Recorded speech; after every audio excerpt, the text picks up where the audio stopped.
shoving people around. Fields, oh, what a move to move past Nixon. And Justin Fields. Love how hard this team fought today. We were undermanned and facing a much more talented roster. The Bears entered this game as huge underdogs and missing a lot of key starters.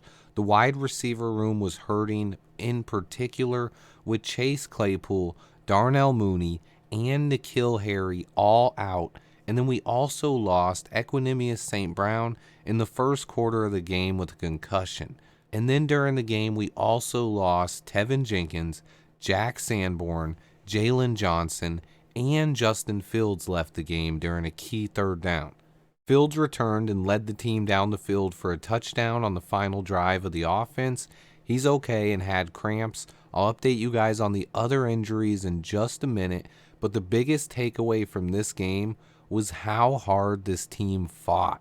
Yet another game where the team hung tough for 4 quarters against a really good football team. The Eagles are a legit Super Bowl contender.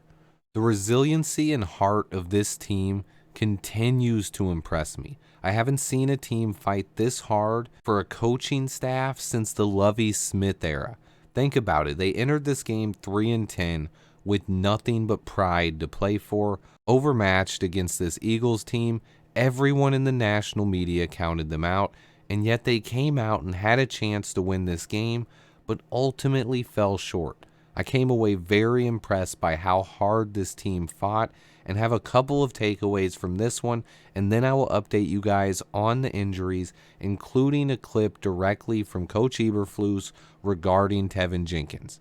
First off, the game ball goes to Kyler Gordon, who had a heck of a game. He was great in coverage, good in run support, had a huge interception, and a key fumble recovery. I couldn't be happier for Kyler. I'm a big fan, and I think he has the potential to be a special player in this league. People forget he's playing the toughest position in this defense as a rookie on a team that has a horrible pass rush. Kyler is a great player. On top of that, so is Jaquan Brisker and Jalen Johnson. Our entire secondary was impressive today. Even rookie Jalen Jones had another really good game. I want to point out the deep passes given up. All 3 were absolute dimes by Jalen Hurts. All 3 times our defender was in good position, and sometimes there's no defense for a perfectly thrown ball. The defense did a great job holding Hurts in check most of the day, but you have to give him credit on those deep balls. They were special throws. Also, Justin Fields was just magnificent today, breaking the franchise record for rushing yards by a quarterback and joining only Lamar Jackson and Michael Vick as the only 3 quarterbacks in NFL history to rush for 1,000 yards in a season. On top of that, even without Darnell Mooney, Chase Claypool, and N'Keal Harry, and losing ESB at wide receiver, Justin Fields still somehow had a great game passing. He was 14 for 21 for 152 yards with 2 touchdowns and 0 interceptions. He also added 95 yards on the ground, but was sacked 6 times as our offensive line struggled. I will say the guys who struggled today were Cody Whitehair, who was just awful and gave up 4 sacks, and our right tackle struggled most of the game as Riley Reif didn't look great, and Alex Leatherwood also struggled against Hassan Reddick, who has 12 sacks on the year. On top of that, losing Teven Jenkins really hurt. Another negative was Velus Jones Jr., who had another fumble in a key point of the game. And without that, we were in a position to take the lead and potentially win this one. It's hard to defend Velus at this point. I mean, he's single-handedly lost us 2 to 3 games this year because he can't hold on to the ball. The first 1 or 2 are excusable, but he also has dropped big-time passes and not made much of an impact on returns or on offense. I don't ever give up on players during their rookie season. I've seen too many guys bounce back in year 2, but at this point it's hard to be very optimistic about Velus Jones Jr. I hope he can bounce back, but I don't know how many more chances he will get if he continues giving the ball away. This coaching staff preaches about ball protection, and he's clearly struggling in that aspect.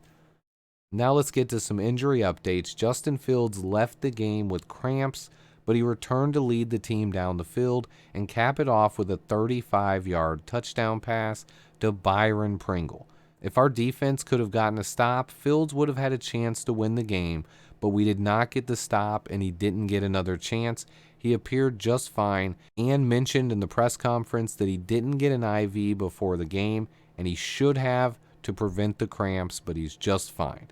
Teven Jenkins left the game with a neck injury. It was scary, and I've been worried about Tev. Eberflus said he was taken to the hospital. He had movement everywhere. It was a neck injury, and he said they received encouraging news from the medical staff, but other than that, there aren't any more updates to this point. That is great news, though. I think if it was a serious injury, they might know something already. I don't know if Tev will be back this year, but as long as it's not a long-term injury, I will be very happy. I love Tev. I pray that he's okay, and I will update you guys as soon as I hear more. Meanwhile, Jalen Johnson had a rib injury. No further updates there. And Jack Sanborn has an ankle injury. We probably won't get any updates on these two until Wednesday, unless for some reason they get put on the injured reserve. Also, EQ, or Equanimous St. Brown, left the game with a concussion. He should be okay, but he could miss a game or two. Eberflus also spoke in the postgame about N'Keal Harry. He said that he didn't suffer any setbacks, but his back was stiff in pregame, so they held him out. He said he's day-to-day with the back injury. Overall, I was very impressed with how hard our team fought. It sucks losing, but I will always look at the bright side, and we moved even closer to landing a top 3 pick. On top of that, the Saints won. And this just in, the Broncos game just went final. The Broncos beat the Cardinals 24-15, officially putting the Bears back in control of the number 2 spot in this upcoming draft. Also, more good news with the Browns win yesterday, the Raiders win today, and the Saints win today. Even if we win one more game out of the next 3, it would only knock us down to the 5th pick.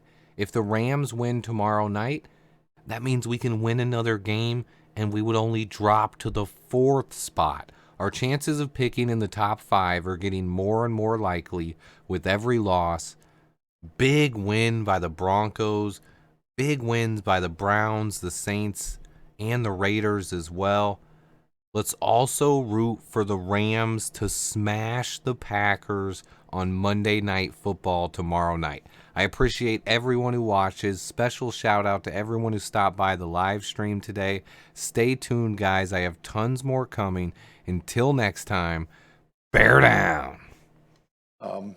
Overall, for us, we sustained some injuries, today, which is unfortunate. I know that was announced, but, again, we'll take these things day by day. But EQ, had the concussion.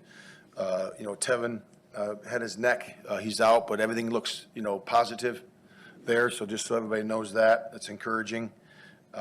57, we'll look at the ankle and MRI that and get a situation with that. We don't know where that is. 33.